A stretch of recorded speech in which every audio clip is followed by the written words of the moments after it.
ഈ തെരഞ്ഞെടുപ്പിൽ കറപ്റ്റ് പ്രാക്ടീസോ ഫ്രോഡോ എന്തെങ്കിലും സംഭവിച്ചിട്ടുണ്ട് എങ്കിൽ, കൃത്രിമങ്ങൾ അതിനകത്ത് വന്നുപെട്ടിട്ടുണ്ട് എങ്കിൽ അതിനുള്ള റെമഡീസ്, പരിഹാരങ്ങൾ ഇലക്ഷൻ കമ്മീഷൻ മുമ്പാകെ, കോടതി മുമ്പാകെയൊക്കെ സമീപിക്കുന്നതിനുള്ള അധികാരങ്ങളുണ്ട്.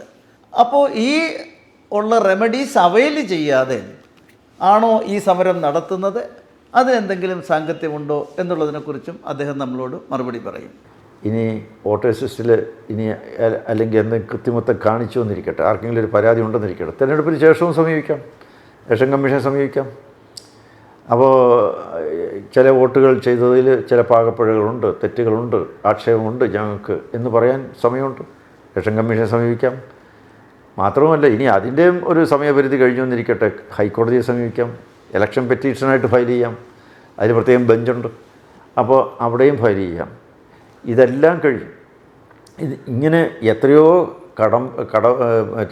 കടമ്പകൾ കടന്നാണ്, അല്ലെങ്കിൽ ഘട്ടങ്ങൾ പിന്നിട്ടാണ് എല്ലാവിധ പരാതികളും കൊടുക്കാനുള്ള വേദികളും സന്ദർഭങ്ങളും അവസരങ്ങളും കിട്ടിയത് രാഷ്ട്രീയ പാർട്ടികൾക്കാണെന്നിരിക്കെ, ഇപ്പോൾ ഇതെല്ലാം കഴിഞ്ഞ് കുറേ വർഷങ്ങൾക്ക് ശേഷം അവിടെ കുഴപ്പമുണ്ട്, ഇവിടെ കുഴപ്പമുണ്ട്, വോട്ട് മോഷണം നടക്കുന്നു, കൊള്ള നടക്കുന്നു, വോട്ട് കൊള്ള എന്നൊക്കെ പറഞ്ഞ് ഈ പ്രചണ്ഡമായ പ്രചരണങ്ങൾ ഇങ്ങനെ നടത്തുന്നത്, അത് ഒരു വ്യക്തമായ രാഷ്ട്രീയ മുതലെടുപ്പിന് വേണ്ടിയിട്ടാണ്. അത് അറിഞ്ഞുകൊണ്ട് നടക്കുന്ന ഒരു വലിയ ഒരു എതിരാളികളെ, അല്ലെങ്കിൽ ഇപ്പോൾ BJPയെ താറടിച്ച് കാണിക്കാൻ വേണ്ടി, അവരുടെ വിജയ സാധ്യതകളെ ഇല്ലാതാക്കാൻ വേണ്ടി മനഃപൂർവ്വം നടത്തുന്ന ഒരു കുപ്രചരണം മാത്രമാണ് എന്നുള്ള കാര്യത്തിൽ യാതൊരു സംശയവുമില്ല.